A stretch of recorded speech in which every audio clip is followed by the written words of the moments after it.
Ho ho, hold up, masters. Christmas is upon us, and well, get ready for an endless buffet of lottery boxes. The moment that you have been hoarding your apples for is upon us, so get ready to put your nose to the grindstone and blow your load for some sweet, sweet rewards. But wait, have you finished the Orleans Singularity? Well, if not, you better get that done, as this is the primary requirement to unlock this event. So where do we start? Well, let's start at the beginning. This event is going to be similar to the 2015 event in that the main story quest will be released each day through the event, with the final story node dropping a few days before the end of the event.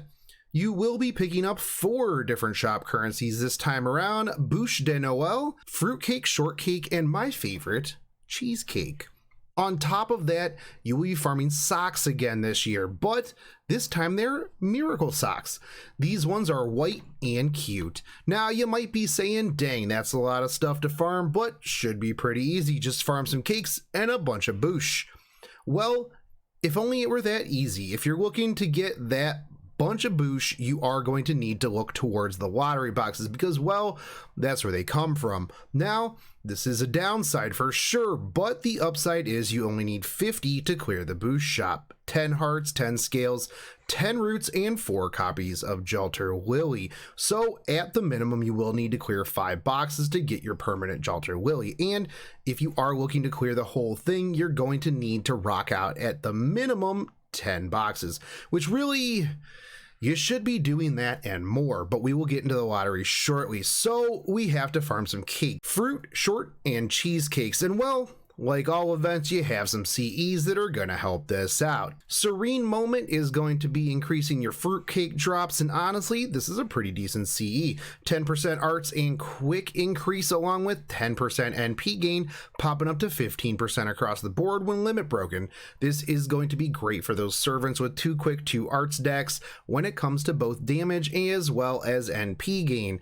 The arts and quick up is also going to help on top of that 15% increase. Now for shortcakes, you are going to want to rock the Holy Knight of Learning. This is a stellar CE, 15% NP gain and damage. This kicks up to 20%.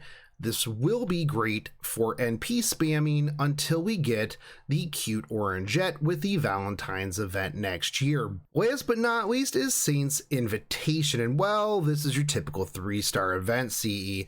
Though the defense and the damage cut is not horrible, I would suggest burning a handful of friend points if you have them to get some copies of this, as you will be able to get your friend points back via the lottery. Now that we have those out of the way, let's talk servants, because what event would be an event without servants having some sweet bonuses?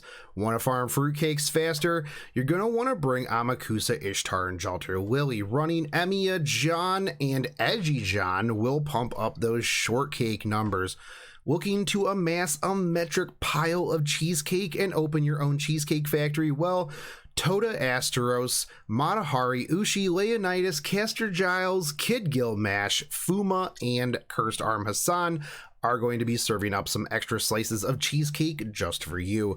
Now, much like the previous Christmas event, you are going to be getting some nodes at the start, and then some nodes are going to unlock over the course of the event. If you're not a whale munching on rainbow apples, or you're not worried about hitting those ludicrous numbers of boxes, you will not want to burn your apples until the last 3 unlock, as those are going to be the most efficient.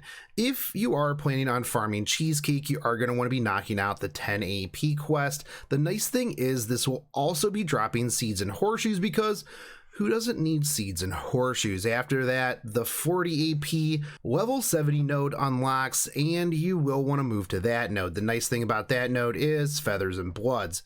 Up next is Shortcake. 20 AP level 25 node is going to be your best bet until the 40 AP level 80 node.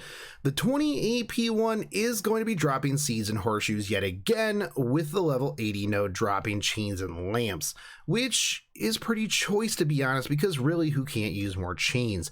Fruitcake is going to be your 30 AP level 40 node, and that is going to be dropping some crystals, which is also pretty fantastic, as I know I burn through those super fast. Once you get that level 80 node unlocked, this will be the best for farming both fruit and shortcake, so just adjust your CEs accordingly to farm which currency you actually need. Now, once you get those 40 AP nodes unlocked, the level 91 is going to be your best place for miracle socks.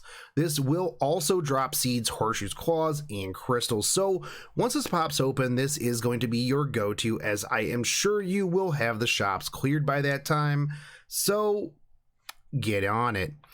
Holy Night Supper can also drop from any of these nodes as well, which, speaking of, Holy Night Supper is a sexy CE.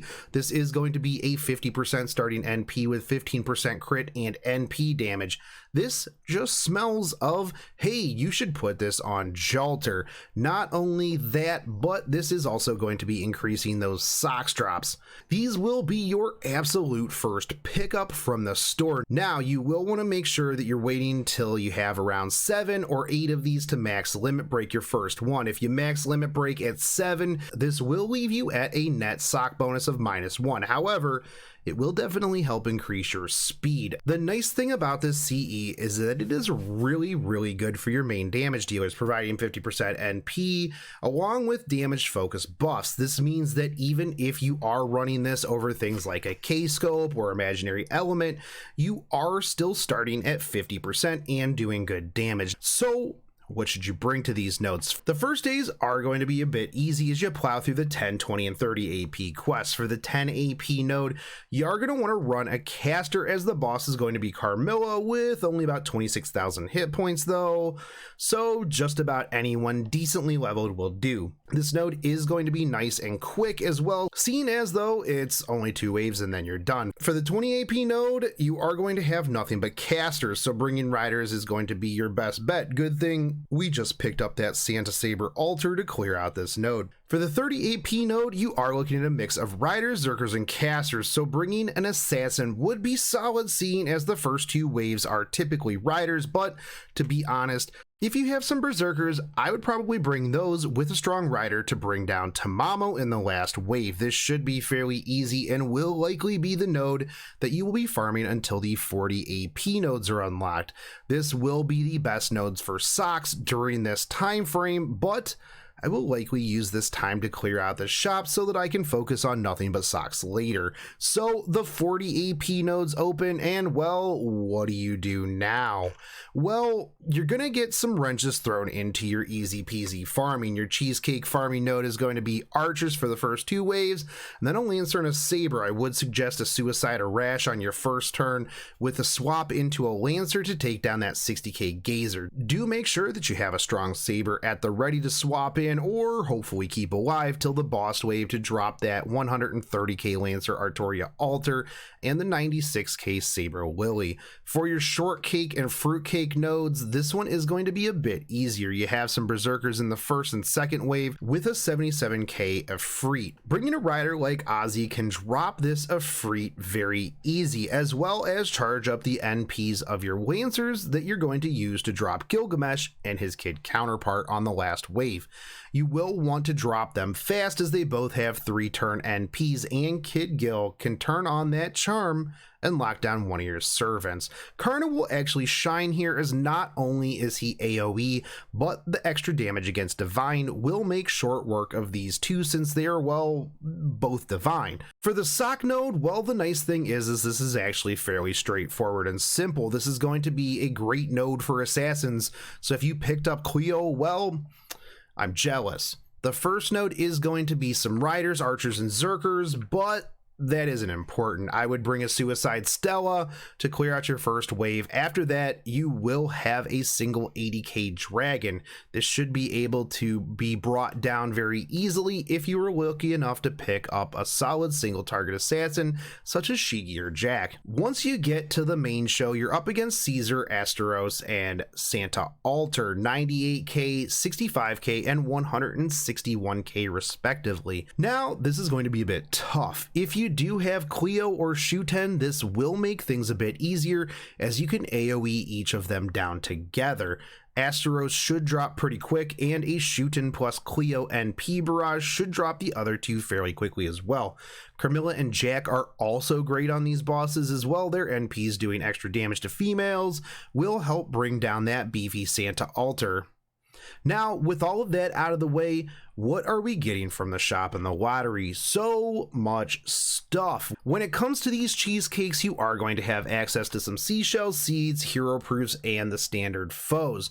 You don't get any XP in this shop this time around, but that's okay because you will be getting so much of these out of the lottery boxes. If you are looking to clear everything here, you are looking at 2,250 slices of cheesecake. Shortcake is a bit more, but it also has some things that you can skip out on. If you're set on Saber Lancer and Archer pieces, you can just completely skip these and just grab the blood feathers and chains. If you do, however, want to clear everything out, you're looking at about $24.50 in the price range of shortcakes. Fruitcake is going to cost you $3,000 to clear out the shop, and you're going to get some scarabs, bicorn horns, and mana prisms. You also have statues here as well. The shop is not too bad, but well, the real prize here is going to be the lottery. Gems on gems on gems, but not only that, you get snake jewels, bones, and dust as well. Seeing as gems are always in demand and you need a ton of them for all of the skills, this lottery box event is insanely good, and I fully suggest spending as much time and apples as you have available to grind this event, as they will always help. For your first 4 run-throughs, the boxes will net you the Ascension materials for Jalter Lily, and the 5th will hit you with that silver tech kit required to get your permanent copy. 6th box will net you a lore, and from there on out, you're going to be dropping out the gold and silver apples in favor of 3 crystals, more QP, mana prisms, and friend points.